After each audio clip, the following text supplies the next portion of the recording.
For more context on this, I want to welcome world affairs analyst Dan Perry in Tel Aviv. He served as the Associated Press's chief editor for the Middle East, Europe, and Africa. So, Dan, welcome to the program. Thank you for making some time for us today. And Dan, are you able to hear me? Yes. Okay, yes. You are. Okay, apologies there. I'm hoping that we can start here with your reaction to what we were just hearing there from my colleague Julia, that 5 journalists have been killed, bringing that number to nearly 200 at this point. What is your reaction to that?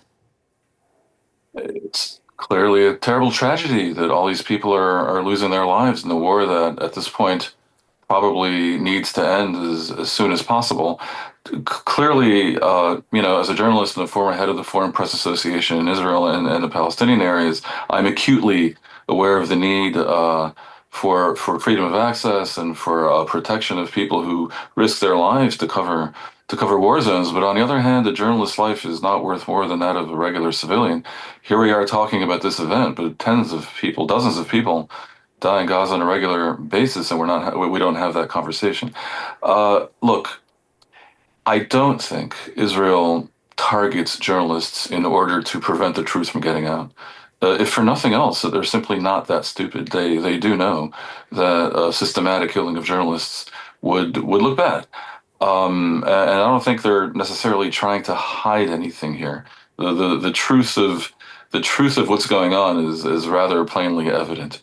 What is the case, however, is that I think they've developed a certain callousness, not indifference, but callousness to this kind of event as part of a general despair dealing with what is a very, very difficult situation, and one in which one could suspect that the IDF, after all this time, that Hamas refuses to surrender, might have developed a little bit of a light trigger finger.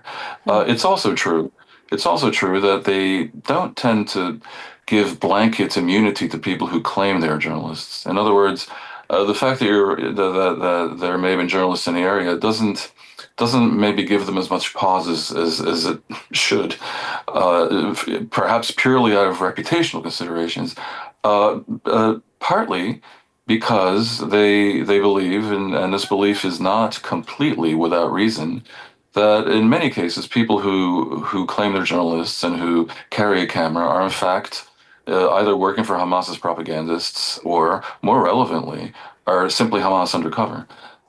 We can't prove this, of course, because no foreign correspondents can go in. It's an extremely messy situation. Well, and I'm hoping that we can talk a little bit more about that, because I hear your point, of course, that the life of a journalist not worth more than the lives of other people who have been killed. And as you've pointed out, there were others killed in that attack as well who are not journalists.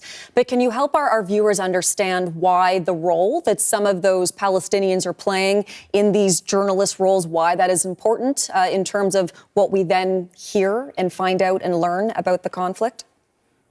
Well, basically, there is no other type of journalist in Gaza. Foreigners have not been allowed to go in since the war began.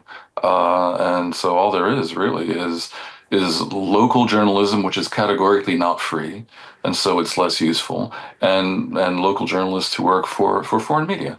Israel will claim that many of those are somehow either intimidated by Hamas or even working with Hamas.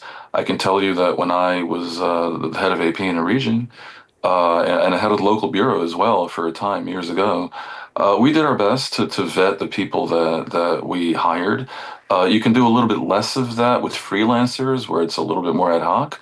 But by and large, the Palestinians who work with the foreign media out of Gaza are very brave, and they do their best in a difficult situation. And I have to say, in an environment where Gazans have been very much radicalized by 18 years of rule by Hamas, which basically educates their people to jihad and the youth to jihad. These are journalists who agree to work with bosses in Jerusalem often who are Israelis and Jews. They are in a very precarious position, and yet they do it. Many of them are really dedicated and excellent journalists. So I find Israel's blanket dismissal of all of them sometimes it can seem like that's what they do, is very unfair. That said, it can't be denied that Gaza is one of those places in the world that is an unfree environment. And you have to be very naive indeed to think that that doesn't stay the hand sometimes of journalists who operate in that environment. And it's not unique to Gaza. You see this everywhere where you have a government that is despotic, from North Korea to and China, even in a different way, to certainly Russia today and Cuba and much of the Arab world. That's just the reality. And what media should do in that situation is really is an open question. Maybe we should sometimes be more open about the fact.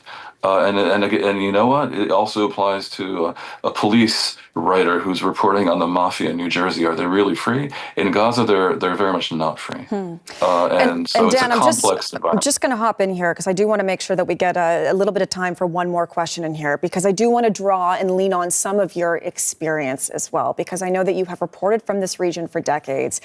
Do you believe that there's a potential here that we might be at an inflection point after this conflict has now raged on for nearly 2 years? How do you sort of view this in terms of other conflicts that you have covered in this region in recent decades? Well, it depends on how it goes. If the war really ends in 2 or 3 weeks, as President Trump is now claiming, that's one scenario.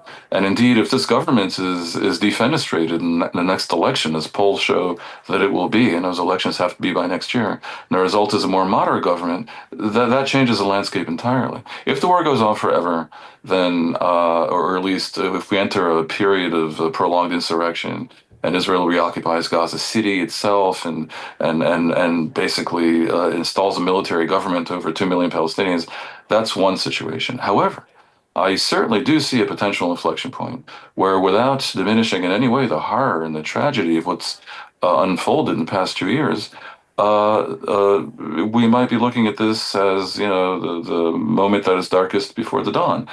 Because 2 years ago, we had a situation where Iran had militias arrayed all over the region, undermining the sovereignty of all these countries and surrounding Israel with what they called the Ring of Fire, and basically hankering for war, and Hamas in charge of Gaza.